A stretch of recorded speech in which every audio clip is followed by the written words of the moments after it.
dama ñuy saboté rek ñi tàmm saboté leen dama ni mesdames, mesdemoiselles, messieurs les journalistes, nous venons d'enregistrer aujourd'hui une grande et importante victoire.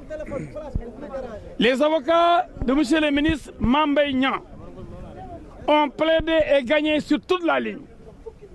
Un seul point, un seul a été retiré de la décision des juges d'appel. C'est quoi? C'est la contrainte par corps.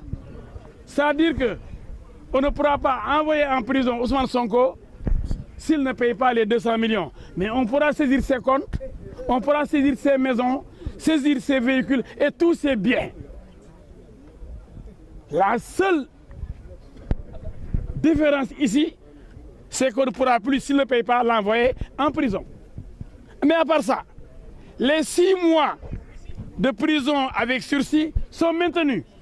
Ce qui va l'empêcher, comme l'a dit son avocat, de participer à des élections. Ensuite, les 200 millions à payer à Mame Mbaye Niang ont été maintenus. Donc, notre client...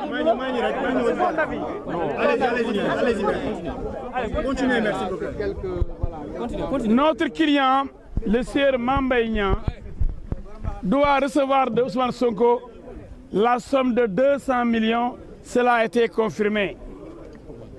Ensuite, on a rejeté l'exception d'inconstitutionnalité qui consistait à demander à la Cour suprême de surseoir à statuer en demandant au Conseil constitutionnel de se prononcer. La Cour a rejeté ce moyen et cette requête nouvelle qui consistait à vouloir obtenir le sursis en tant que dilatoire pour empêcher le verdict qui est tombé aujourd'hui. Par conséquent, nous fêtons notre victoire, une très grande victoire sur quelqu'un qui a pris 1820 avocats. Des Comores, d'Espagne, de France, de Sénégal, pensant pouvoir gagner avec le nombre. Nous avons la qualité. Face à la quantité, la qualité a triomphé. Les 5 avocats de Mame Mbaye Niang ont écrasé la trentaine d'avocats de Ousmane Sonko. Maintenant, les gens peuvent raconter n'importe quoi en disant oui, c'est le peuple. Moi, j'ai vu le discours de mon ami là, c'est le discours de résignation. Et ça, c'est mon ami, c'est mais quand vous le voyez parler aujourd'hui, mais c'est pathétique. C'est pathétique. On s'en remet à Dieu. Le peuple va réagir peut-être. Mais le droit qui est avec nous. Mais nul ne peut se prévaloir de sa propre turpitude. C'est la règle Nemo auditure à la fac de droit. Mais quand quelqu'un refuse de comparaître devant Dame Justice, devant le tribunal, il est sanctionné. On l'appelle encore devant la cour d'appel, il dit Douma Wouji, justice Macky Sall. Je ne répondrai pas au juge de Macky Sall. Donc aujourd'hui, il ne peut pas se prévaloir de sa propre turpitude. Mais pourquoi il n'a pas répondu aux différentes convocations des juges? Moi, je comprends. Parce qu'il n'avait pas le rapport qui incrimine, selon lui, Mame Mbaye Niang. Mame Mbaye Niang, il est père, il est mari, époux donc, il est fils, il est responsable politique. Des gens comptent sur lui, on le considère comme un voleur. Quelqu'un qui aurait volé 29 milliards. Alors qu'il n'a volé aucun sou. Lui qui l'avait accusé est incapable de donner des preuves. Qu'est-ce qu'il dit? J'ai vu ça sur Internet. Ça, c'est le manque de rigueur de la part d'un homme politique qui a des ambitions dans son pays.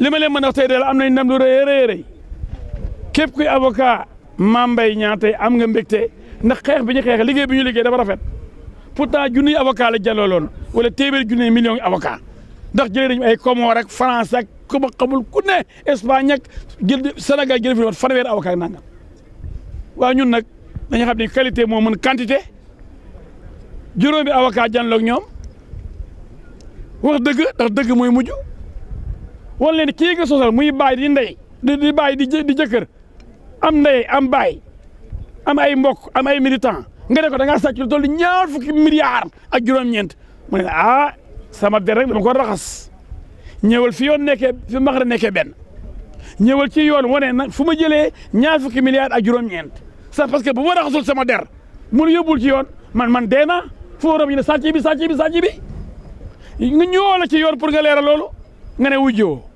ñëwoo la nga ne doo wujji justice Macky Sall parce que gëmuloo justice ñii wax nga ne man ci internet laa ko gis bu jógee fa nga internet laa ko gis kilifa day wax lu mu xam waaye internet xale yi da ci dugg di saaga ka fenn kàcc rek bu dee loolu boo ko déggee bëgg ci yàq deru borom jabar kilifa ministre nga bëgg ko yàq yéexeet te amoo ci benn preuve yoon rëq sa ndigg tey dañoo rëq ndigg Ousmane Sonko dañ ko dumawaat ndax yaakaaroon na ni soit dañuy yóbbu affaire bi conseil constitutionnel ñu ne ko déedéet yow jàngaloo di yoon mayu la lool di sa waay da ngaa daanu di nag bu ñëw cour suprême soo fee génn élément boobu muy bu bees tàq moyen nouveau boobu mu jàll ñu ne ko jógeel fële mu ne léegi bëggatul atte bi ñu dawal ko atte bi dañ ko war a cassé ñu ne ko atte bi jaar na yoon 6 mois yi jaar na yoon 200 millions yi jaar na yoon lépp témoins yi ñu entendrul jaar na yoon juge bi booy décider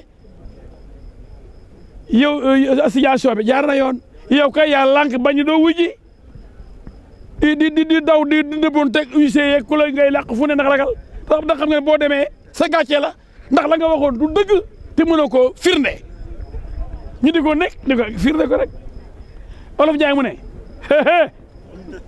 ku mos jàkkaarloo xam ne jëw a neex Olof Njaay mu ne ku mos jàkkaarloo xam ne jëw a neex nangul jàkkaarloo Mame Mbaye Niang xam ngeen ne Mame Mbaye Niang mosul tardé audience première instance ak appel yëpp waaye kan moo daw ku jël avance ba pare daw Sonko la bi loolu amee yoon ni ko da ngaa daw yow amoo looy wax di yow yaa yàq deru di ba pare ñu ne la kaay sala sama der kaay mu leer nga daw yaa yàq suma der ñu dama sàcc 29 milliards ma yóbbu la ci yoon ñeme woo ñëw ndax yore woo dara lu mun a file say wax. ci wàllu contrainte par corps. léegi nag fenn rek la gagné ay avocat mooy contrainte par corps mooy bu fayul ñu yóbbu ko prison juge bi nee na ci diffamation boo fayul du la yóbbu prison mais mën nañ saisir sa kër sa oto say compte bancaire loolu am ñu nangu ko prison daal xam nga boo demee loxo jàmbur ñu condamné la ak compte par corps boo fayul dañ lay yóbbu prison boo yu mel noonu boo sàccee